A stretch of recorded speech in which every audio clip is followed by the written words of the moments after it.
Good morning students. आज हम लोग जानने वाले हैं क्लास 9th के केमिस्ट्री में श्रवण विधि जानेंगे। और पहले से श्रवण विधि के बारे में आप लोग को बताए भी हैं। आज हम आपको बताने वाले हैं कि श्रवण विधि की प्रक्रिया किस तरह से होती है, ठीक ना। तो चलते हैं अपने सब्जेक्ट की ओर। देखिए यहाँ पर कहा है प्रक्रिया में फर्स्ट टाइम इसमें क्या किया जाता है कि द्रव को श्रवण फ्लास्क में लिया जाता है। ये जो दिखाई दे रहा है इसे बोलेंगे श्रवण फ्लास्क। क्या कहते हैं? श्रवण फ्लास्क, ठीक ना। चलिए इसे क्या बोलेंगे? श्रवण फ्लास्क बोलेंगे, ठीक ना। इसमें द्रव को ले लेंगे, ठीक। अब कह रहा है फ्लास्क को बालू उष्मक पर धीरे धीरे गर्म करेंगे। ये जो दिखाई दे रहा है ये, ठीक ना, ये धीरे नीचे से क्या करेंगे? अब गर्म करेंगे। कोई भी क्या कहलाता है बालू उष्मक हो या क्या कहलाता है कि आपके पास गैस है तो गैस से भी क्या कहलाता है? गर्म कर सकते हैं। ओके, अब कर रहे हैं द्रव को उबलकर वाष्प में बन जाता है। जैसे ही नीचे से क्या होगा, आप लाइट दीजिएगा, आग दीजिएगा, ठीक ना, ज्वाला दीजिएगा, गर्म कीजिएगा, तो जो इसमें पानी रहेगा ये धीरे धीरे धीरे धीरे किस में बदल जाएगा? वाष्प में, मतलब वेपर में बदलेगा। इतना समझ में आया? चलिए आगे चलते हैं। कह रहा है कि यह वाष्प पारस नली से होकर लिविंग संघनन में प्रवेश करता है। अब देखिए ध्यान समझिएगा, जैसे ही ये वाष्प है ऊपर जाएगा, वाष्प कहां जाता है? ऊपर ही जाता है, ऊपर जाएगा। यहां से देखिए बुलबुला के रूप में जाएगा, ठीक ना। तो यहां से देखिए, यहां से टकराएगा और टकराने के बाद जैसे आप लोग क्या कहलाता है घर में देखते होंगे, कोई भोजन पकता है और भोजन पकने के बाद जो क्या कहलाता है कि ऊपर से ढकना, मतलब ढकने वाला जो होता है उसके ऊपर क्या कहलाता है कि वाष्प जाता है। जैसे ही टकराता है तो पानी में बदल जाता है, ठीक है ना। तो ठीक उसी तरह से यहाँ से जब टकराएगा तो किस में बदल जाएगा? पानी में बदल जाएगा। और यहाँ से एक छोटा सा पाइप दिखाई दे रहा है और ये जो पानी है जो वाष्प रहेगा पानी में बदलकर यहाँ पर क्या कहलाता है, इस फ्लास्क में आकर क्या कहलाता है? इकट्ठा हो जाएगा, ठीक है ना। अच्छा समझते हैं आगे। संघनन में ठंडे जल के कारण वाष्प ठंडा होकर फिर द्रव में बन जाता है। वही बताया है कि कोई भी जब वाष्प रहता है, जैसे ही क्या कहलाता है कि कोई भी पदार्थ से टकराता है तो क्या ठंडा हो जाता है। जैसे ही ठंडा होगा तो वाष्प वाष्प किस में बदल जाता है? द्रव में बदल जाता है। किस में बदल जाता है? द्रव में, ठीक। तो वही यहाँ पर हुआ है, जैसे ही वाष्प क्या कहलाता है यहाँ पर गया है, टकराया है, तो टकराने के बाद द्रव में बदल गया और इस माध्यम से, इस नली के माध्यम से इस फ्लास्क में आकर धीरे धीरे इकट्ठा हो रहा है। दिखाई दे रहा है? ठोपे ठोप चू रहा है ना। चलिए ये खाली हरा हरा पानी नहीं आएगा, ठोपे ठोप ही आएगा, ठीक है। कह रहे हैं कि यह शुद्ध द्रव ग्राहक में एकत्र हो जाता है और द्रव में उपस्थित ठोस अशुद्धियां फ्लास्क में रह जाती है। जो द्रव में अशुद्धि रहेगी, मान लेते हैं बालू रहेगा या मिट्टी रहेगा, कोई भी चीज पदार्थ रहेगा, अशुद्धि रहेगा, इसी में रह जाएगा। और जो पानी रहेगा वाष्प बनकर यहाँ पर जाके क्या हो जाएगा? इकट्ठा हो जाएगा, ठीक ना। उसमें क्या कहलाता है कि बोतल पानी लेते हो तो भर लेना, कंप्यूटर क्लास में होगा। चलिए अगले स्लाइड में चलते हैं। क्या इसमें कह रहा है? इसमें कह रहा है श्रवण की विशेषता समझ लेते हैं थोड़ा सा। इसमें क्या होता है कि यह विधि द्रवों को शुद्ध करने में उपयोग होता है। द्रव को कहने का मतलब एक तो द्रव रहेगा, क्या कहलाता है, एक तो हम लोग का ठोस रहेगा, तो उसको क्या कहलाता है कि अलग करने में बहुत ही उपयोगी आता है। कौन सा विधि हम लोग पढ़ रहे हैं? श्रवण विधि। श्रवण विधि में समझ में आया कि पानी को कौची, पानी और जो क्या कहलाता है अशुद्धियां रहता है उसको फ्लास्क में लिया जाएगा, फिर उसे क्या किया जाएगा? गर्म किया जाएगा। गर्म करने के बाद क्या कहलाता है, जैसे ही गर्म करेंगे तो जो क्या कहलाता है कि उसमें द्रव रहेगा किसमें बदल जाएगा? वाष्प में। वो वाष्प जैसे ही क्या होगा? ठंडा होगा तो क्या कहलाता है एक नली के माध्यम से अगले फ्लास्क में चला जाएगा, अगले बर्तन में बोल सकते हैं, ठीक ना। और वहां से जो द्रव रहेगा अलग हो जाएगा और जो अशुद्धि रहेगा उसी फ्लास्क में क्या रहेगा? बच जाएगा, ठीक। चलिए इसमें वाष्पीकरण प्लस संघनन दोनों प्रक्रिया होती है। संघनन किसे कहते हैं? ध्यान से सुनिएगा। संघनन, संघनन, संघनन किसे बोलते हैं? तो संघनन किसे कहते हैं? जब द्रव, द्रव ठंडा होकर किसमें बदल, सॉरी वाष्प, वाष्प ठंडा होकर, वाष्प ठंडा होकर किसमें बदल जाता है? द्रव में बदल जाता है। तब इस प्रक्रिया को क्या कहते हैं? संघनन कहते हैं। तो वाष्पीकरण भी हुआ है ना जी, वाष्प के रूप में गया है ना, और क्या हुआ है? संघनन भी हुआ है। संघनन कहने का मतलब जो वाष्प बना था तो वो क्या ठंडा होकर किसमें बदल गया है? द्रव में। यह विधि ध्यानपूर्वक गर्म करने पर आधारित है, मतलब कि ध्यानपूर्वक इसे क्या करना होगा? गर्म करना होगा, ठीक ना। मिश्रणीय द्रवों को अलग करने की शर्तें देखिए। आखिर में जो मिश्रण हम लोग बना रहे हैं दो क्या कहलाता है पदार्थों का, उसका क्या अलग करने का शर्त है समझते हैं थोड़ा सा। इस विधि में से दो मिश्रणीय द्रवों को तभी पृथक किया जा सकता है जब क्वथनांक पर अपघटित होते हो। क्वथनांक कहने का अर्थ है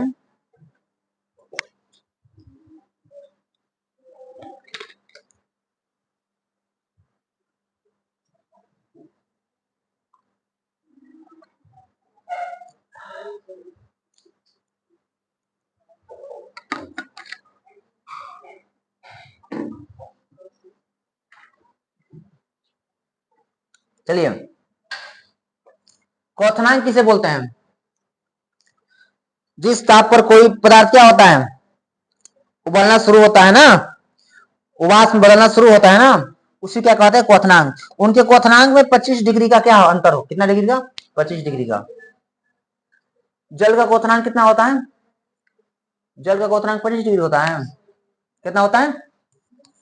100 डिग्री होता है, 100 डिग्री सेल्सियस। कौन बोलिए जो 25 डिग्री, सुना मत, 100 डिग्री सेल्सियस होता है। 100 डिग्री सेल्सियस में क्या होता है, ये उबलना शुरू होता है जल। और कोई भी क्या कहलाता है कि कण रहेगा, जैसे बालू रहेगा या मिट्टी रहेगा, तो सब क्वथनांक बहुत हाई ही होगा, ठीक ना, क्योंकि यह ठोस होता है। चलते हैं आगे। तो अभी बताया कि यदि दो मिश्रणीय द्रव लेते हैं तो दोनों के बीच कितने क्वथनांक का अंतर रहना चाहिए, 25 डिग्री सेल्सियस का अंतर होना चाहिए। जैसे उदाहरण लेते हैं, कह रहा है जल से घुले हुए लवणों को अलग करना। जल से घुले हुए लवणों को अलग, जैसे कि जल में क्या घुला रहता है, लवण। लवण कहने के मतलब बोल सकते हैं, लवण मतलब क्या बोलेंगे तो नमक। जब नमक, ठीक ना, नमक घुला रहता है तो कैसे अलग करते हैं, कौन सा विधि द्वारा, वाष्पीकरण विधि द्वारा, ठीक ना। चलिए आगे क्या कह रहा है, अशुद्ध जल को शुद्ध करना। अशुद्ध जल को क्या करना है, शुद्ध करना है। मान लीजिए कि जल में बहुत सारे कंकड़ हैं, बहुत सारी अशुद्धियां हैं, तो हम लोग किस विधि द्वारा कर सकते हैं, वाष्पीकरण विधि द्वारा उसे शुद्ध कर सकते हैं। ऐसे जैसे कि आप समझिएगा, हम बताते हैं ना, यदि आपको क्या कहलाता है कि जल का कमी हो जाए, मतलब पानी पीने के लिए नहीं मिल रहा है, तो जो नाली का पानी है ना, नाली का पानी, इसे भी हम लोग क्या कर सकते हैं, यूज में ला सकते हैं। बस प्रोसेस पता रहना चाहिए कैसे। इसे उबालेंगे, ठीक ना, क्या डालकर, फिटकरी, ठीक ना, जिसे अलम बोलते हैं, पोटास अलम, ठीक ना, पोटास अलम, फिटकरी क्या बोलते हैं, पोटास अलम। इसे डालकर क्या कहलाता है, उबाल लीजिए। उबालने के बाद इसे छान लीजिए, ठीक ना, और एक बार और उबाल लीजिए, एकदम मस्त हो जाएगा, पीने लायक हो जाएगा। ऐसे मिश्रणीय द्रव जिनके क्वथनांक में पर्याप्त अंतर होता है, अभी हम यही बोले हैं, अंतर होना चाहिए कितना डिग्री का, 25 डिग्री सेल्सियस का, कम से कम 25 डिग्री का अंतर होना चाहिए, ठीक ना। चलिए, अब थोड़ा सा परीक्षा के लिए आप लोग के लिए इंपोर्टेंट यहाँ पर बना दिया है कि श्रवण किसे कहते हैं, श्रवण विधि। कि श्रवण वह विधि है जिसमें द्रव को गमन करके, ठीक ना, सॉरी गर्म करके वाष्प में बदला जाता है, और उस वाष्प को ठंडा करके पुनः द्रव में संघनित किया जाता है। तो संघनन प्रक्रिया पता चला, यहाँ से भी पता चला कि जब क्या कहलाता है कि कोई भी वाष्प को क्या किया जाता है, ठंडा करके किसमें बदल दिया जाता है, द्रव में, तो उसी को संघनन प्रक्रिया कहते हैं, ठीक ना। इसमें लिविंग संघनक का उपयोग होता है, और ठोस अशुद्धियां फ्लास्क में रह जाता है, जो फिगर में बताए हैं वही इसमें लिखा हुआ है, ठीक ना। और इस विधि से ऐसे मिश्रणीय द्रव को अलग किया जाता है जिनके क्वथनांक में कितना डिग्री सेल्सियस, 25 डिग्री या इससे अधिक हो सकते हैं, ठीक ना, अंतर हो, और जो अपने क्वथनांक पर अपघटित हो, ठीक। ये था आपका लिविंग संघनन था, ठीक ना। तो ये क्या कहलाता है कि क्लियर हुआ हम लोग का। आगे आता है कौन सा विधि, 11 नंबर में आता है प्रभाजी श्रवण। प्रभाजी श्रवण, और इसे बोलते हैं हम लोग फ्रैक्शनल डिस्टिलेशन। ये क्या होता है, फ्रैक्शनल डिस्टिलेशन क्या होता है, प्रभाजी श्रवण क्या होता है, तो आप लोग यहाँ पर आसानी से क्या कर सकते हैं, देख सकते हैं कि यह किस तरह से है, ठीक ना। इसमें भी हम लोग क्या कहलाता है कि एक क्या कहलाता है, ठोस रहेगा और एक द्रव रहेगा, तो वैसे मिश्रणियों को क्या करते हैं, अलग करते हैं, ठीक। इसमें क्या कह रहा है कि प्रभाजी श्रवण वह विधि है जिसका उपयोग दो या दो से अधिक मिश्रणीय द्रवों को उनके क्वथनांक, बॉइलिंग पॉइंट, क्वथनांक किसे कहते हैं, बॉइलिंग मतलब कि उबलने की, जैसे अभी बताए ना, जल का क्वथनांक कितना होता है, जल का क्वथनांक कितना होता है, 100 डिग्री सेल्सियस, ठीक ना। और इससे पहले हम आप लोग को बताए थे,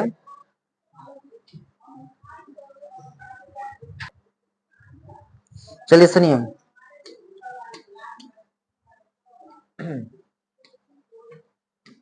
यहाँ पर क्या बता रहे थे, क्वथनांक बताया कि कोई भी पदार्थ का जो उबलने की क्षमता रहता है, जिस तापमान पर कोई पदार्थ क्या होता है, उबलता है, बॉइलिंग होता है, उसी तापमान को क्या कहते हैं, उस पदार्थ का क्वथनांक कहते हैं। एक बार फिर से बताए परिभाषा। कह रहा है कि क्वथनांक में बहुत कम अंतर होने पर अलग करने के लिए किया जाता है, मतलब कि इसमें बहुत कम अंतर होता है।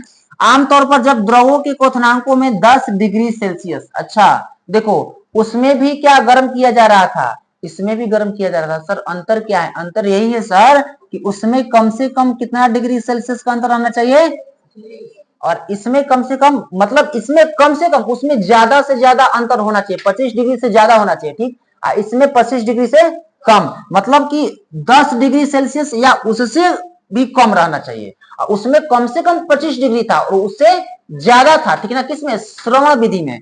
अब प्रभाजित श्रवण में क्या, 10 डिग्री ज्यादा से ज्यादा, और इसमें 10 से क्या हो सकता है, कम हो सकता है, ठीक ना। तब यह विधि अपनाई जाती है। जैसे कह रहा है मेथिल अल्कोहल कितना तापमान होता है इसका, 65 डिग्री सेल्सियस, किसका क्वथनांक होता है मेथिल अल्कोहल का, और एसीटोन का 56 डिग्री सेल्सियस को प्रभाजित श्रवण द्वारा अलग किया जा सकता है। इसमें हम मिला लिए हैं क्या क्या है, मान लेते हैं क्या, बालू है, ठीक है, बालू उसमें खो गया, और इसमें क्या कहलाता है, इसे गर्म करेंगे तो क्या कहलाता है, अधिक वाष्पशील द्रव ऊपर जाएगा, फिर वही प्रोसेस क्या कहलाता है, इसमें आकर क्या कहलाता है, जैसे कि अभी हम बताए हैं श्रवण विधि में, सेम इसमें भी वैसे ही होगा, लेकिन इसे थोड़ा कम गर्म करना पड़ेगा। जैसे कि कहने का मतलब है, हम बात करेंगे आप लोग से, पेट्रोल, पेट्रोल का तो नाम सुने हैं ना, तो पेट्रोल को ज्यादा गर्म करना पड़ेगा उबलने के लिए, वाष्प के रूप में बदलने के लिए, कि जल को ज्यादा गर्म करना पड़ेगा, जल को ज्यादा गर्म करना पड़ेगा। हाँ या चलिए आया, एक एसीटोन होता है ना, एसीटोन यहाँ पर 65 ना 36 होगा, 36 के आसपास में होगा। तो आप लोग देख रहे हैं एसीटोन भी हम लोग का एक द्रव होता है, क्या होता है, एसीटोन क्या होता है, द्रव, और जल भी क्या होता है, द्रव। तो जल को हम बताए कितना डिग्री क्या कहलाता है, इसको तापमान चाहिए कि यह क्या कहलाता है, वाष्प में बदल जाएगा, तो कितना चाहिए, कितना चाहिए, मतलब 100 डिग्री चाहिए। और जो एसीटोन अभी बताए, एसीटोन को कितना है, 56 डिग्री, ठीक ना, 56 क्या कहलाता है कि 50 के आसपास में ये रहेगा। और आज के समय में गर्मी के दिन में 40-45 क्या कहलाता है, पहुंच जाता है। मतलब कि गर्मी में छोड़ दीजिएगा एसीटोन को, तो ऑटोमेटिक क्या होता है कि वो क्या हो जाएगा, वो वाष्प में बदल जाएगा, ठीक ना। तो ये साफ साफ दिखाई दे रहा है जो पीछे अभी बताए हैं फिगर में, वैसे ही है सेम कंडीशन, ठीक। चलिए आगे चलते हैं।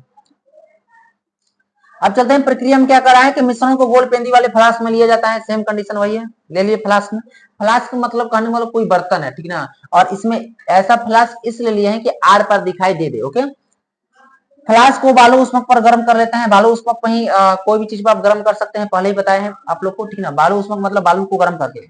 यह फ्लास्क एक प्रभाजक स्तंभ से जुड़ा रहता है, प्रभाजक स्तंभ ये दिखाई दे रहा है, स्तंभ से जुड़ा रहेगा, ठीक ना, ये दिखाई दे रहा है ना, यही प्रभाजक क्या है, स्तंभ है। और कह रहा है इसमें कि प्रभाजक स्तंभ में कई फंदे होते हैं, ये फंदा दिखाई दे रहा है, ये फंदा यहाँ से ऐसे लटका हुआ है, ये फंदा यहाँ से ऐसे हुआ है, ठीक ना। इनमें उच्च क्वथनांक या कम वाष्पशील द्रव पहले संग्रहित हो जाते हैं और वापस फ्लास्क में लौट जाता है। देखिए अभी बताएं कि जो कम तापमान पर वाष्प के रूप में बदलेगा, तो तनिए से आंच दीजिएगा तो तुरंत बदल ना जाएगा जी, है। इसीलिए कहा जा रहा है कि तापमान में अंतर रहना चाहिए, मतलब क्वथनांक में क्या रहना चाहिए, अंतर। नहीं तो जल का भी क्वथनांक उतना रहेगा और उस जो अगला पदार्थ है उसका भी क्वथनांक सभी रहेगा, तो दोनों तो साथ में वाष्प में बदल जाएगा ना। एगो का कम रहेगा तो 56 पर पहुंचेगा, 56 डिग्री सेल्सियस ना, तो तुरंत क्या कहलाता है, वाष्प में बदल जाएगा, जल नीचे के नीचे रह जाएगा, ठीक है।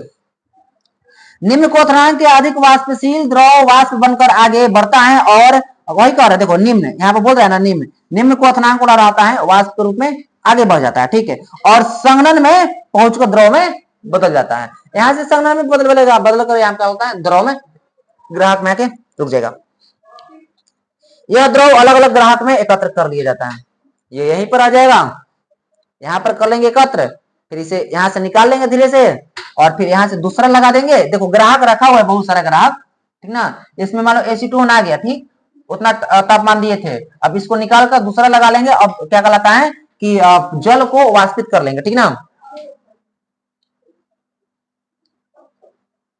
चलिए थोड़ा सा देखते हैं, एक द्रव के निकल जाने के बाद तापमान फिर बढ़ता है और अगले द्रव के क्वथनांक पर स्थिर रहता है। हम यही बात बताए हैं कि 56 डिग्री सेल्सियस पर जाएगा तो एसीटोन, एसीटोन जो रहेगा, ध्यान समझिएगा, 56 डिग्री पर जैसे ही आएगा एसीटोन क्या हो जाएगा, किसमें बदल जाएगा, वाष्प में। अब एक था जल था, अब जल को कितना चाहिए, 100 डिग्री, 100 डिग्री पर पहुंचेगा अब, तब जल वाष्पित होगा, समझ में। तो वही इसमें क्या लिखा है, वही ना लिख रहा है ना जी, कि एक द्रव के निकल जाने के बाद, अब एसीटोन निकल गया, तापमान फिर बढ़ता है, कितना बढ़ा देंगे, 100, और अगले द्रव के क्वथनांक पर स्थिर हो जाता है। इस प्रकार मिश्रण के सभी अवयवों को अलग अलग प्राप्त किया जा सकता आसानी से। महत्वपूर्ण शब्द के बारे में बात करते हैं आप लोग से, तो दिया है मिश्रणीय द्रव। क्या होता है मिश्रणीय द्रव, वे द्रव जो आपस में पूरी तरह से मिल जाते हैं उसे क्या कहते हैं, मिश्रणीय द्रव, ठीक है ना। जैसे चीनी और क्या मिल जाता है, पानी आपस में मिल जाता है ना जी। अगर बात करेंगे क्वथनांक क्या होता है कि वह तापमान जिस पर कोई द्रव उबलकर किसमें बदलता है जी, वाष्प में बदलता है, उसी को क्या कहते हैं, क्वथनांक कहते हैं। एक बार फिर से बताते हैं क्वथनांक, और पीछे भी फर्स्ट चैप्टर में बताया है क्वथनांक किसे बोलते हैं, कि पदार्थ की वह तापमान जिस तापमान पर वह पदार्थ किसमें बदलता है, वाष्प में बदलता है, उस तापमान को क्या कहते हैं, क्वथनांक बोलते हैं। वाष्पशील किसे बोलते हैं समझते हैं थोड़ा सा, जिस द्रव का क्वथनांक कम होता है और जो आसानी से वाष्प बन जाता है। वाष्पशील क्या बोला, वाष्पशील जिसका तापमान क्या होगा, कम, और उसी तापमान को वाष्प बदल जाएगा। जैसे कि मैं क्या बात करेंगे, कौन सा पदार्थ, एसीटोन। कम वाष्पशील क्या होता है, जिस द्रव का क्वथनांक अधिक होता है, क्वथनांक क्या होगा, अधिक, और जो जल्दी वाष्प में नहीं बनता है। जिसका अधिक होगा जल्दी वाष्प में नहीं बदलेगा। अगर बात करेंगे आपसे हम कि एक गिलास पानी छत पर रख देते हैं, कोई भी मौसम हो, गर्मी का ही क्यों ना मौसम हो, क्या वो वाष्प में बदल जाएगा? जब तक गर्म नहीं करेंगे एकदम अच्छी तरह से, थोड़ा मोड़ा कम होगा, बहुत थोड़ा मोड़ा, लेकिन पूरा कम हो जाएगा, खत्म हो जाएगा नहीं। अगर हम एक गिलास रख देते हैं धूप में एसीटोन, क्या खत्म होगा कि नहीं, क्या लग रहा है? उसका तापमान मात्र कितना है, क्वथनांक कितना है, 56 डिग्री हेवे किया है, ऑटोमेटिक क्या कहलाता है कि वाष्प में बदल जाएगा, चल जाएगा वायुमंडल में। ठीक, प्रभाजक स्तंभ बताएं, ये प्रभाजक स्तंभ यही वाला है, ठीक ना, जिससे खड़ा किया जाता है। ठीक, एक विशेष स्तंभ जिसमें फंदे होते हैं या उच्च क्वथनांक वाले वाष्पों को बार बार संग्रहित करके अलग करने में मदद करता है। बोले हैं फंदा लगा रहेगा इस तरह से, एक जगह दो जगह, ठीक ना, इस तरह से लगा रहेगा, ठीक है, और बार बार यही क्या करता है, संग्रहित करने में मदद करता है, ठीक ना। संग्रहण मतलब क्या, वाष्प से किसमें बदलना, द्रव में बदलना।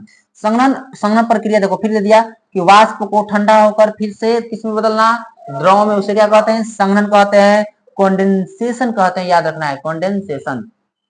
ग्राहक तो पता है ना, एक पात्र रहता है, एक बर्तन रहेगा जिसमें क्या कहलाता है कि वाष्प को ठंडा करके जब जैसे ही वो द्रव में बदलेगा तो इसमें इकट्ठा किया जाएगा, ठीक ना, एकत्र कर सकते हैं। और यह विधि बार बार वाष्पन और संघनन के सिद्धांत पर आधारित है। तो अभी जो हम बताए प्रभाजी श्रवण ना, प्रभाजी यही बताए ना, प्रभाजी श्रवण, प्रभाजी श्रवण किस पर निर्भर करता है, दो चीज पर, किस पर, वाष्पन पर और संघनन पर। देखिए आज प्रभाजी श्रवण क्या कहलाता है कि फिनिश हुआ ये जो चैप्टर था, और ये टॉपिक था सॉरी, और इसी चैप्टर का सेकंड चैप्टर का केमिस्ट्री में 9th क्लास का हम क्या कहलाता है, अगले मेथड को, अगले विधि को अगले क्लास में लेकर आएंगे, ठीक ना। और तब तक आप लोग द नाइट एजुकेशन हब के साथ जुड़े रहिए। Thank you.